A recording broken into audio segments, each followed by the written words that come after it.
Sahabat Riskonomics, pada video sebelumnya nomor 49, telah kita bahas bagaimana struktur dari skema asuransi wajib tanggung jawab hukum pengemudi terhadap pihak ketiga disusun dalam kaitannya dengan skema yang sudah ada, yaitu santunan jasara harja dan jaminan BPJS, baik BPJS Kesehatan maupun BPJS Ketenagakerjaan. Hal ini agar tidak terjadi tumpang tindih maupun meninggalkan celah proteksi atau protection gap. Intinya, skema asuransi wajib MTPL Motor Third Party Liability ini diperlukan untuk menjamin tanggung jawab hukum pengemudi terhadap musnah atau rusaknya harta benda milik pihak ketiga dan sebagai tambahan jaminan untuk tanggung jawab hukum pengemudi atas meninggal atau cederanya pihak ketiga. Di atas jaminan yang telah diberikan oleh asuransi jasara harja sebagaimana amanat Undang-Undang Nomor 34 Tahun 1964 dan Peraturan Menteri Keuangan Nomor 16 Tahun 2017. Apakah cukup itu saja? Sebenarnya tidak, sahabat Riskonomics. Layaknya asuransi wajib pada umumnya, skema MTPL ini berskala besar, dengan jutaan rakyat terlibat atau terdampak. Besaran uang yang berputar di dalam ekosistemnya tentulah juga akan sangat besar. Tidak kalah pentingnya, ekosistem asuransi wajib MTPL ini melibatkan banyak pihak, institusi, atau bisnis. Oleh karena itu, agar skema asuransi wajib ini berjalan efektif dan efisien dan memberi manfaat maksimal bagi rakyat banyak, ada banyak aspek atau hal yang perlu dirancang dengan rapi dan disusun aturan mainnya. Jadi, apa saja yang kita perlukan untuk tercapainya suatu skema asuransi wajib MTPL yang mumpuni, efektif, efisien, dan terpercaya itu? Berikut adalah daftar faktor-faktor kunci kesuksesannya atau yang biasa disebut sebagai key success factor-nya. Pertama, perangkat peraturan dan regulasi yang komprehensif dan details. Ini meliputi perundang-undangan, peraturan pemerintah, keputusan presiden, regulasi-regulasi OJK, polis standar, tarif premi, prosedur operasional baku atau SOP, dan sebagainya.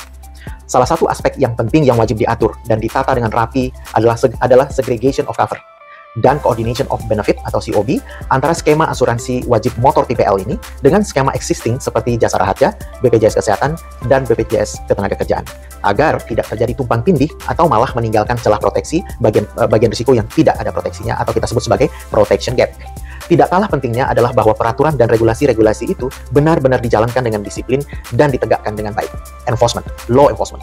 Artinya, pihak manapun yang melakukan pelanggaran perlu mendapatkan sanksi yang setimpal. Kedua, pangkalan data yang terpusat atau centralized database. Skema ini memerlukan pangkalan data yang dapat diakses oleh semua perusahaan asuransi dan juga pihak lain yang akan berguna dalam melakukan underwriting, seleksi risiko, dan juga penyelesaian klaim. Dari pangkalan data terpusat ini, mestinya perusahaan asuransi dapat melihat sejarah asuransi dari calon nasabahnya. Dalam hal penanganan klaim, pangkalan data ini sangat berguna dalam upaya melawan fraud dan atau menghindari klaim ganda, misalnya.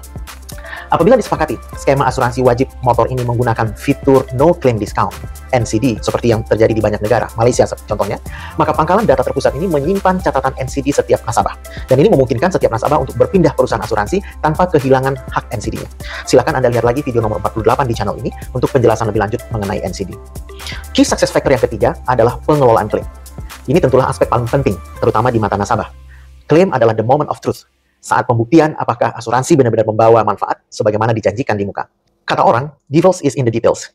Maka SOP penyelesaian klaim ini mestilah dibuat sekomprehensif dan sedetail mungkin. Terutama penyelesaian klaim yang melibatkan banyak pihak. Diperlukan SOP, Standard Operation Procedure, yang efektif, efisien, lugas, tidak berbelit-belit, dan lengkap dengan tenggat waktu untuk setiap langkahnya. Hal ini sangat penting untuk menciptakan kepastian bagi publik dan menghindari mereka luntang-lantung dengan penyelesaian klaim yang bertele-tele tak tentu ujungnya. Key success factor yang keempat, penyelesaian sengketa atau dispute resolution. Sebagian besar klaim mestinya cukup sederhana dan dapat diselesaikan dengan mudah dan cepat, di mana surat keterangan dari kepolisian yang juga sekaligus menetapkan siapa pihak yang bersalah dan siapa yang innocent atau menjadi korban sudah cukup. Namun, skema asuransi wajib ini perlu memiliki mekanisme penyelesaian sengketa untuk kasus-kasus yang lebih rumit di mana para pihak yang terlibat tidak dapat mencapai kesepakatan, baik dalam hal pihak mana yang bersalah dalam kejadian kecelakaan dan berapa besaran ganti rugi atau kompensasi. Mekanisme penyelesaian sengketa ini dapat berupa mediasi, arbitrase, atau litigasi pengadilan. Mediasi cocok untuk perselisihan yang kecil dan sederhana. Arbitrase adalah mekanisme penyelesaian sengketa di luar pengadilan yang sesuai untuk sengketa yang rumit, di mana para pihak dapat mengajukan arbiter yang ahli di bidang yang disengketakan. Mekanisme arbitrase biasanya dapat mencapai kesepakatan lebih cepat daripada pengadilan. Arbitrase juga bersifat private, sehingga risiko reputasi dari pertikaian dapat dimitigasi. Adapun litigasi atau jalur penyelesaian melalui pengadilan, idealnya menjadi pilihan terakhir atau last resort apabila mekanisme lain tidak berhasil mencapai mufakat. Faktor kelima, key success faktor kelima adalah pengelolaan rantai nilai atau value chain management. Telah disinggung di atas bahwa ekosistem asuransi wajib MTPL ini melibatkan banyak pihak, institusi atau bisnis, perusahaan asuransi, reasuransi, broker, agen bank, multi finance, dealer, bengkel, pemasok suku cadang, rumah sakit, DLLAJ, kepolisian, serta lembaga-lembaga penyelesaian sengketa. Pihak-pihak ini terlibat atau menjadi bagian dari proses delivery pelayanan kepada nasabah, baik dalam hal penerbitan polis maupun penyelesaian klaim. Maka, tata kelola segenap anggota ekosistem ini menjadi hal yang sangat penting untuk memastikan tingkat layanan yang optimal dan efisien bagi nasabah.